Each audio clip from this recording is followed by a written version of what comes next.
Guys welcome back to it's programmer. Guys आपण ह्या व्हिडिओमध्ये पाहणार आहोत की अशा प्रकारे टेक्स्टला व्हिडिओ बॅकग्राऊंड कशा प्रकारे लावायचं. आता श्रीराम हा टेक्स्ट लिहिलेला आहे मी इथं आणि ह्या टेक्स्टला बॅकग्राऊंडला एक व्हिडिओ प्ले होतोय. तर अशा प्रकारे टेक्स्टला बॅकग्राऊंड कसं लावायचं व्हिडिओचं ते आपण या व्हिडिओमध्ये पाहणार आहोत. ओके, आता गाईज तुम्हाला जर तुम्ही आतापर्यंत CSS प्रॉपर्टीज बघितल्या असतील तर व्हिडिओला बॅकग्राऊंडला इमेज पण टेक्स्टला बॅकग्राऊंडला इमेज पण लावता येते आणि व्हिडिओ पण लावता येतो. तर इमेज कशी लावायची हे मी ऑलरेडी एक शॉर्ट व्हिडिओमध्ये सांगितलं आहे. जर तो तुम्ही पाहिला नसेल तर डिस्क्रिप्शन बॉक्समध्ये लिंक आहे, तो व्हिडिओ पाहून घ्या, तुम्हाला इमेज कसं लावायचं हे कळेल. ओके, आणि या व्हिडिओमध्ये आपण शिकणार आहोत की टेक्स्टला व्हिडिओ बॅकग्राऊंड कसं लावायचं. ठीक आहे, तर चला सिम्पली आपण ओपन करून घेऊया आपलं विज्युअल स्टुडिओ कोड. आणि index.html मध्ये अशा प्रकारचा कोड आहे, style.css मध्ये अशा प्रकारचा कोड आहे. या कोडला जर आपण अप्लाय केलं तर आपल्याला अशा प्रकारचा टेक्स्टला व्हिडिओ भेटतोय. ठीक आहे, तर हा कोड कसा लिहायचा मी तुम्हाला स्टेप बाय स्टेप सांगतो. तर सर्वात आधी आपण हा जो कोड आहे index.html मधला तो रफ करून घेऊया. तर सिम्पली जर मी हा कोड रफ केला इथपर्यंत तर तुम्ही पाहू शकता ही फक्त सिम्पली बॉयलर प्लेट कोड आहे CSS आपली HTML ची. ओके, आणि ही लिंक केलेली इथं CSS तिला पण मी रफ करून घेतो. तुम्हाला डायरेक्ट सिम्पली पूर्ण नवीनपासूनच सर्व सांगेल. तर टायटल पण मी रफ करून घेतो आणि सिम्पली style.css मध्ये देखील मी हा पूर्ण कोड जो आहे तो इरेज करतो, जेणेकरून तुम्हाला नवीन पूर्ण टेक्स्ट जो कोड आहे तो लिहून दाखवेल. ठीक आहे, तर याला करूया आपण सेव्ह आणि याला पण करूया आपण सेव्ह. ओके, तर गाईज तुम्ही पाहू शकता आता इथे एक नॉर्मली जस्ट एक बॉयलर प्लेट कोड लावलेली HTML ची आणि सिम्पली टायटल आपण देऊया आपलं जे नाव आहे. ॲक्च्युली आजचं स्पेशल डे म्हणजे रामनवमी आहे, तर म्हणून मी टेक्स्टला श्रीराम घेतोय. तर ठीक आहे, आपण इथं घेऊया Ramnavami special. Okay, Ramnavami special title दिलेलं आहे प्रोजेक्टला. आणि बॉडीमध्ये सिम्पली आपण एक ड्यू बनवतोय ज्याची क्लास असेल कंटेनर. ओके, कारण की आपली जी पूर्ण वेब पेज आहे ते हे कंटेनर कंटेन करणार आहे. ओके, तर आपण एक सिम्पली ड्यू बनवला आहे कंटेनर ID असलेला आणि ह्या ड्यूमध्ये आपण सिम्पली एक व्हिडिओ प्ले करणार आहेत. आता गाईज आपल्याला या वेब पेजमध्ये जो व्हिडिओ लावायचा आहे तो मी ऑलरेडी इथं स्टोअर केलेला आहे. तुम्ही पाहू शकता हा जो व्हिडिओ आहे ना हा मी ते स्टोअर केलेला आहे. तर हा तुम्ही iStock नावाची वेबसाईट आहे, त्या वेबसाईटने तुम्ही हा व्हिडिओ डाउनलोड करू शकता. तर तो डाउनलोड करून स्टोअर करून घ्या आधी. ओके, आता सिम्पली मी इथे व्हिडिओ प्ले करणार आहे, कॅप्सलॉक बंद करावं लागेल. ओके, तर सिम्पली इथे व्हिडिओ टॅगचा यूज करेल मी व्हिडिओ अप्लाय करण्यासाठी. ओके, आणि इथे आपण सोर्स देतो व्हिडिओचा. तर सोर्स मी इथे लिहून घेतो आणि सिम्पली व्हिडिओ टॅग जो आहे तो क्लोज करून घेऊया. Okay, video tag close already visual studio कोडने केला होता. ओके गाईज, आता सिम्पली ह्या सोर्समध्ये मी इथे हा जो व्हिडिओ आहे याची पाथ मी कॉपी करेल. ही पाथ मी केली कॉपी आणि ही पाथ मी इथे सोर्समध्ये पेस्ट करेल. ओके, सिम्पली मी जी पाथ आता इथे पेस्ट केलेली आहे. आणि गाईज व्हिडिओ प्ले होण्यासाठी एक प्रॉपर्टी आहे व्हिडिओ टॅगची. ते ॲट्रिब्यूट जर आपण नाही लावले तर वेबपेजमध्ये कधी कधी व्हिडिओ प्ले व्हायला प्रॉब्लेम येतो. ठीक आहे, तर ती प्रॉपर्टी कुठली आहे तर ती आहे auto play. Okay, auto play आणि लूप, ऑटो प्ले लूप आणि म्युटेड. ओके, आता ही प्रॉपर्टी काय काम करते तर सिम्पली व्हिडिओ जो आहे तो ऑटो प्ले व्हायला हवा, कुठलंही बटन क्लिक न करता डायरेक्टली व्हिडिओ ऑटो प्ले व्हायला हवा. आणि तो लूप जो आहे व्हिडिओ संपल्यानंतर परत व्हिडिओ लागायला पाहिजे, म्हणजे व्हिडिओ स्टॉप झाल्यानंतर वेब पेज स्टॉप होईल. अशा प्रकारचे प्रॉब्लेम क्रिएट नको व्हायला म्हणून ऑटो प्ले लूप. आणि म्युटेड म्हणजे व्हिडिओला जो साऊंड आहे तो कधी कधी वेब पेज सर्व्हर सपोर्ट नाही करत, तर तो जो साऊंड आहे तो व्हिडिओचा साऊंड ऑटोमॅटिक म्युटेड होऊन झाला पाहिजे आणि व्हिडिओ प्ले व्हायला प्रॉब्लेम नको यायला, म्हणून ह्या 3 ॲट्रिब्यूट यूज केले जातात. आणि सोर्समध्ये आपण व्हिडिओचा सोर्स दिलेला आहे. ओके, इथपर्यंत काही प्रॉब्लेम नाही.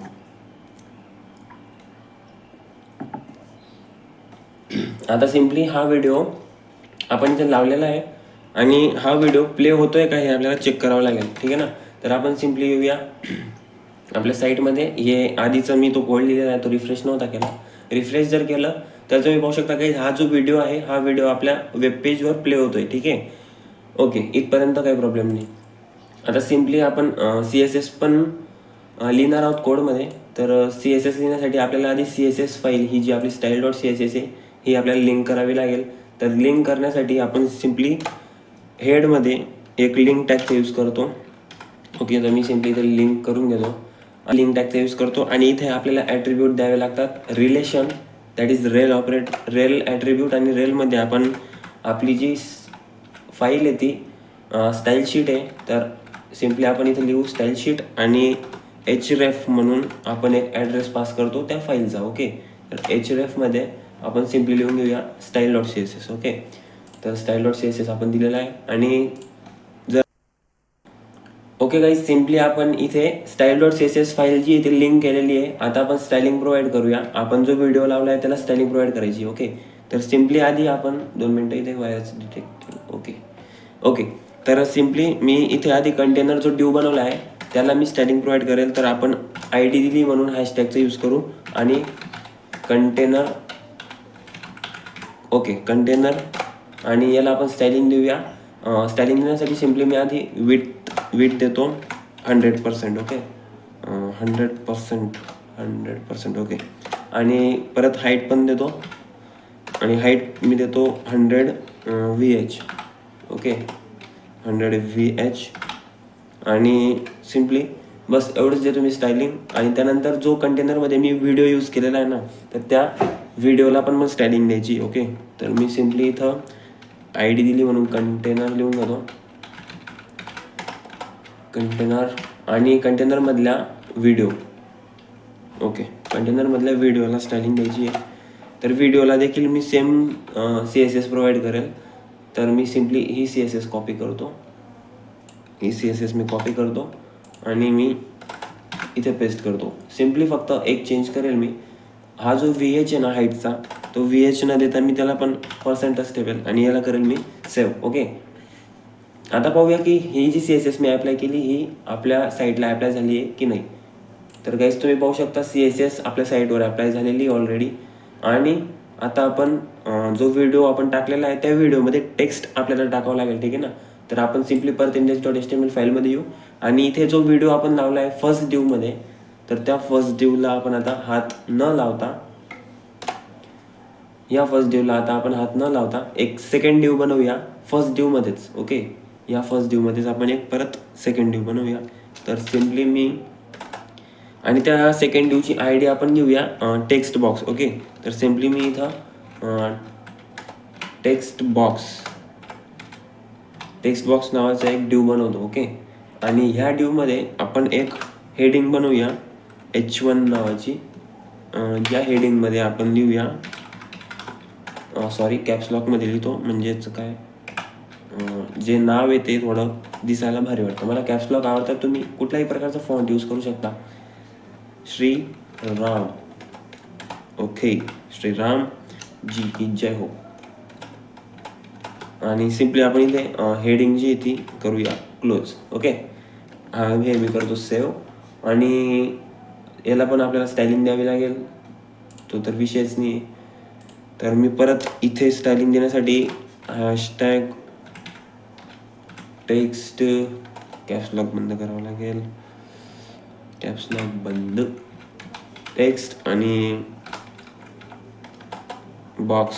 ओके, टेक्स्ट बॉक्स याला मी देतो स्टायलिंग. तर टेक्स्ट बॉक्सला स्टायलिंग देण्यासाठी सर्वात आधी मी स्टायलिंग जी देईन ती म्हणजे हे तर गाईज एक चेंज सिम्पली केलेला आहे मी. कंटेनरची पोझिशन जी होती ना ती रिलेटिव्ह घ्यायची होती आपल्याला. तर का घ्यायची होती ते तुम्हाला सांगतो मी. कारण तुम्ही एखादं वेब पेज जेव्हा स्क्रोल करता, ॲमेझॉनला जर तुम्ही स्क्रोल केलं ना, तर त्यावेळेस तिथं वरचा जो नॅवबार आहे तो फिक्स असतो. फक्त मधलं जे पेज आहे ते स्क्रोल होतं. तर तो नॅवबार फिक्स कशामुळे असतो, कारण त्याला पोझिशन ॲब्सोल्यूट केलेली असते. आणि जे तुमचं पेज आहे जे स्क्रोल होतं आहे त्याला रिलेटिव्ह केलेलं असतं. तर हे जे पेज आहे हे आपलं रिलेटिव्ह आपण केलेलं आहे. आणि जो टेक्स्ट बॉक्स आहे, ओके, जो टेक्स्ट बॉक्स आहे त्याला फिक्स ठेवायचं आहे. तर त्याला पण आपण पोझिशन देऊया सिम्पली. तर त्याला पण सिम्पली मी पोझिशन देतो आणि ती पोझिशन असेल आपली ॲब्सोल्यूट. ओके, पोझिशन ॲब्सोल्यूट देतो मी. आणि ओके, जर आपण केलेला रिफ्रेश तर तुम्ही काहीच पाहू शकता इथे कॉर्नरला जे नाव दिसतं आहे तुम्हाला श्रीरामजी, तर हे नाव आलेलं आहे. आणि ॲब्सोल्यूट केल्यामुळे बरोबर टॉप लेफ्टला आपल्याला ते नाव फिक्स दिसतं आहे. ओके, आता आपल्याला सिम्पली काय करायचं आहे, ते नावाला आपल्याला मोठं करावं लागेल. तर आपण सिम्पली इथे देऊया फॉन्ट साईज. आणि फॉन्ट साईज देतो मी काय द्यायची font size 100%, 100 px. Okay, 100 px font size देतो आणि फॉन्ट वेट पण देऊन देतो, जेणेकरून ते जे टेक्स्ट आहे ते एकदम बोल्ड दिसायला पाहिजे. तर फॉन्ट वेट मी देतो 900. ओके, आणि याला मी करतो सेव्ह. जर परत आपण केली साईट रिफ्रेश तर तुम्ही पाहू शकता गाईज, श्रीराम हे जे नाव आहे हे येतं आहे मिडलला. ओके, हे मिडलला आलेलं आहे. आता आपल्याला हे नावाच्या मागे आपल्याला तो व्हिडिओ लावायचा आहे. तर सिम्पली मी काय करतो आता, डिस्प्ले फ्लेक्स करतो. तुम्ही ही प्रॉपर्टी ऐकली असेल, डिस्प्ले फ्लेक्स.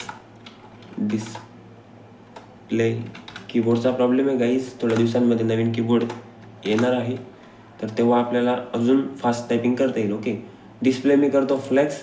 ओके, आणि हॉरिझॉन्टली मिडलला आणण्यासाठी justify content centre. Okay, justify content centre. आणि व्हर्टिकली सेंटरला आणण्यासाठी अलाइन आयटम्स म्हणून प्रॉपर्टी असते.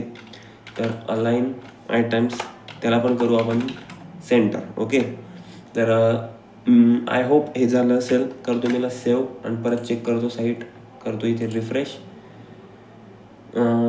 श्रीराम नाव हे मिडलला आलेलं नाही आहे असं वाटतं मला, नाही चाललेलं आहे खरंच. Okay, align item centre, justify content centre, display flex आपण केलेलं आहे. ओके, काही विषय नाही. आता आपण काय करूया, दोन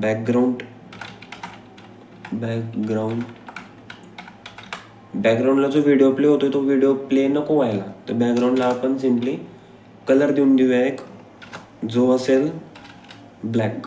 ओके, बॅकग्राऊंडला कलर ब्लॅक देतो मी. आणि जो आपला टेक्स्ट आहे ना, त्या टेक्स्टला कलर देतो मी व्हाईट. ओके, तर टेक्स्टला कलर देतो मी व्हाईट.